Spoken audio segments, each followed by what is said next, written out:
Good morning, everybody. Day 2 of a mess. Here's the car. Last night we worked on it. We had some issues with the bottom hoses, so I figured just take the bumper off since I want to inspect it on the bottom anyway, see a lot of things. There's the bumper. It was a pain to get off, especially since the clips that hold it. If I can even squeeze in here. As you can see, I took this plastic off and the tire looks great. Gonna need new brakes, but this here has rusted, so in the end it might even need a new fender. I don't know, we'll see about that one, how well this holds up, if it can hold that once I bondo it up. But I mean, you can see there's much better access to the hoses and the radiator down there from here rather than doing it the other way. So a radiator is, I mean, it's wiggly, there's nothing holding except the hoses on the bottom. Think same here. I'm gonna clean out these lights. Yep, that's the plan. Pull the radiator out, replace it, replace thermostat, see if there's any clamps or hoses that are really bad missing, check all of the connections, and then we'll go from there. It's kind of a mess, but I'm sure we'll put it back together one way or another. All right, everyone. After hours of endless battle, this thing is finally out. This is where it cracked. I don't even know how that happened, but that's crazy. Had to pull a bunch of stuff out to get this thing out. We went to a junkyard earlier also, and got quoted for a door. They have a black door, not a white door. Would have to repaint it because this door has just way too much damage to deal with. Here it's pierced through, and here and here and here. They quoted me 150 bucks per door. They're black, but it comes with a panel and everything on the inside, so I think I could salvage that on eBay and basically get the door for free. We'll see how that works out. Yep, I'm gonna keep on digging in here, try to fix this thing. Check the belts here as well since I'm already at it. They seem to be fine. Nothing seems to be loose, cracked, damaged. All the pulleys seem to be alright, but there are cracks in this belt here, which I might just want to replace since I'm so deep in here already. We'll take a look at those, see what the deal is. We'll see what we'll do. Alright, finally got everything done. We're gonna jump it. First we're gonna pour some coolant. I got this. I'm sure there's more expensive, better coolant, but this is a cheap car, cheap project. Let's pour some in, turn it on, let the engine pull it in, add some more, let it run, see how it does. All right, well, there's our first fail. One of the freaking clamps wasn't clamped in good enough, and I made a mess all over the engine and everywhere. So we're gonna try to clamp that back in and try to redo this. All right, tightened up the clamp. Doesn't seem like it's leaking anywhere now. We do have a mess that's extremely slippery, and I opened up the cap, give it some air to pull in, see how it acts. Let's jump inside, see what's going on the dash, because the battery is weak and it's having electrical issues. I'm sure it's blinking. Yep.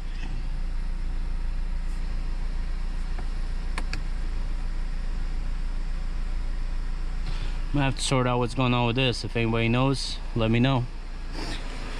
Yeah, I'm just gonna let it run here for a little bit, see how it acts, and that should do it for this video. Thank you guys for watching. If you have any input of what I did, please comment, ask any questions, and I'll catch you guys later.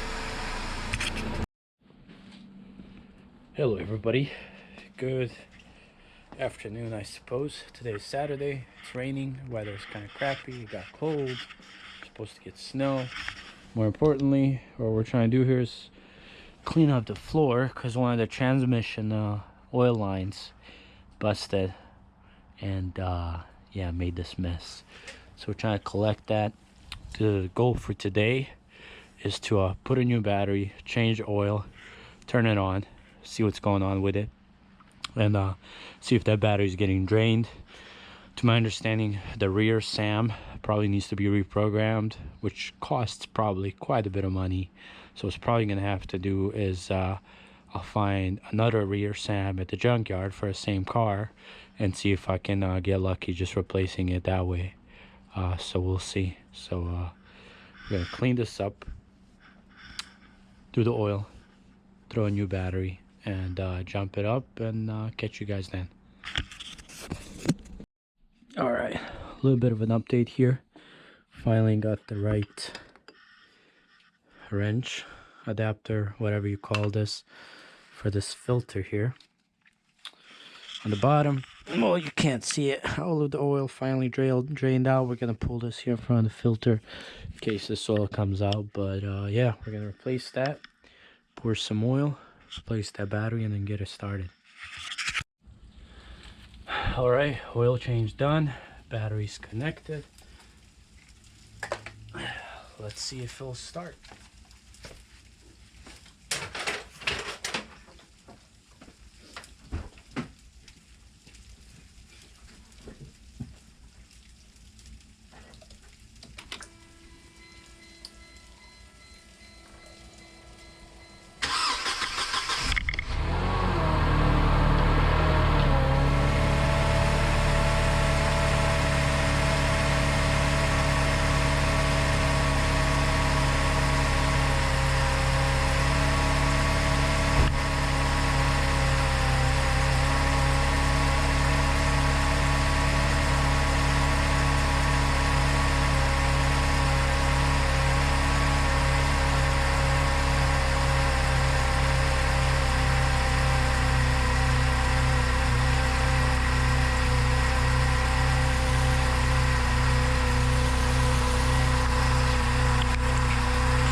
All right, it's running. Let it warm up. Oil change. Make sure there's no leaks underneath here. I'm gonna have to do transmission fluid as well, since some of it leaked out yesterday. But I mean, as far as the interior, the lights are not blinking anymore. There are codes on the dash, but the lights are not blinking. The fuel gauge, as well as the locking, is kind of acting up, which makes me think that the rear SAM in the trunk is bad. So we're gonna check that out next. To my understanding, you have to get it programmed by Mercedes, so it's not necessarily broken. However, I'm sure Mercedes would charge me a pretty penny. So instead, I'm gonna try to find the rear SAM out of the same car as this one and do it that way. So do a transmission oil next. After that, we're gonna replace the brakes, do that rear SAM, make sure all the lights are good. So see why the battery is getting drained. Essentially, I think, let me see here, let's step outside so you can hear me better. I think you have to wait a few minutes once the car shuts off to do its checking over sensors and stuff. That's what the SAM does. It's something signal acquiring diagnostics module, I mean, SAM.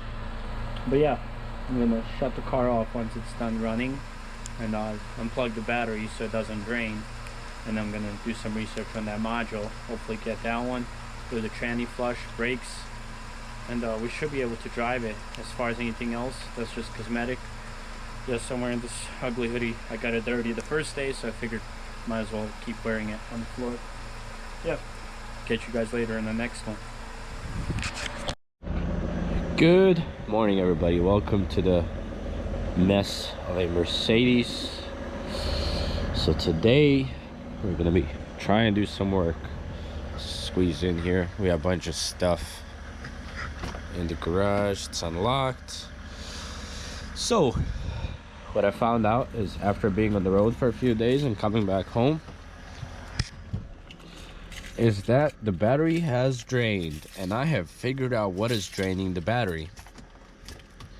No power at all. So what's draining the battery?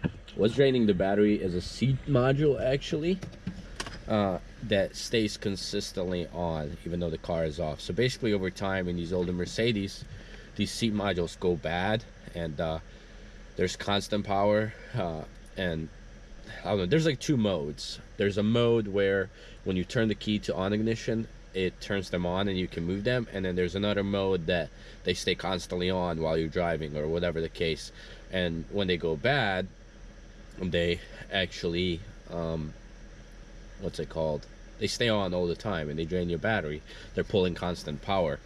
So what I'm gonna do is just adjust the seat and unplug them, and there's actually a YouTube video guy explains how to wire it to where you only turn the ignition to on, it's gonna work, instead of buying a $500 seat module that is as much as the car. It wouldn't make sense. But other than that, other thing today we're gonna do is we're gonna test the alternator, because I do believe the alternator might be bad. Flickering lights, etc, etc. Maybe it might be a voltage regulator, but voltage regulator, a good one, is like 50 bucks. Brand new Bosch alternator is like 180, so it makes more sense to just buy a brand new alternator. Yeah, I'm gonna test that. I'm gonna connect the clamps that I have for the jump starter. I think it has a measuring tool for the voltage that it's producing, so that'll work. And on top of that, I'm gonna try and do what's it called? Oh my god, words here. On top of that, I'm gonna try and do transmission fluid change. Now with the transmission of these cars, it's pretty straightforward. It has a fill cap that's not available at all times. You have to pop a little plastic tab off, and then you buy a dipstick to measure it. It has a cold and warm measuring perimeter, let's call it. And then basically you have to point a heat gun to check the temperature in your oil pan, and then you measure it hot, and that's fine, that's no problem. What you do is you pull the drain plug, let all the oil drain out, whatever drains out, measure it, pull it back in new fluid in that amount, and then measure it, make sure that you're good. However, my issue is, whenever I was replacing the radiator, fluid leaked out, and I don't know how much leaked out. So I'm kind of in a tough situation here, so to call it. Basically, I'm just gonna take off the oil pan, replace the filter and the gasket, and then just fill maybe like 3-4 liters, well, more than 4, because the oil pan itself holds 4 is what I read online, because I didn't measure that either, so that was a mistake number 1. To my understanding, there's like 7-8 liters in the total system, but the torque converter has like 3, and then the rest is in the oil pan. So I don't know if the fluid that came out of the hoses towards the radiator came out of the oil pan, shot out, or out of the torque converter. I don't know how it works exactly, whether it's going directly to get cooled air from the torque converter or the oil pan. Either way, I'm gonna just kind of mess around, add fluid, test it, let it heat up, test it, shut the car off, and so on. I'm not really going to go through gears as much. I'm just going to keep the car running to heat it up, so it doesn't potentially damage the gears if there's not enough oil. Definitely want to make sure there's not too much oil, because that could damage it probably more than just a little bit less than needed could. So yeah, that's the plan for today. Enough blabbering. We're going to try and measure this thing, see how the voltage is doing, if we can start it with the jump starter, and then we're basically just going to go from there. Catch you guys on that one. Alright, had the thing plugged in a little bit. Let's see if it'll start. Nope, not enough power. Gonna have to try the other way. Oh yeah, I just started this thing up. And I think at this point I'm kind of certain the alternator is the issue. It's just not getting consistent power at all. I'm gonna have to find another way to test it, because that charging thing doesn't really test it, but even AC is blowing at the rate that the lights are blinking, which is weird. It's kind of like shh, shh. You can hear it. It's so weird. Yeah, I think the alternator is gonna need to be replaced, and then I'm gonna set the seat where I like it, and then I'm gonna unplug those modules and mess around with that, and then later today we're gonna do the transmission. So yep, catch you guys later.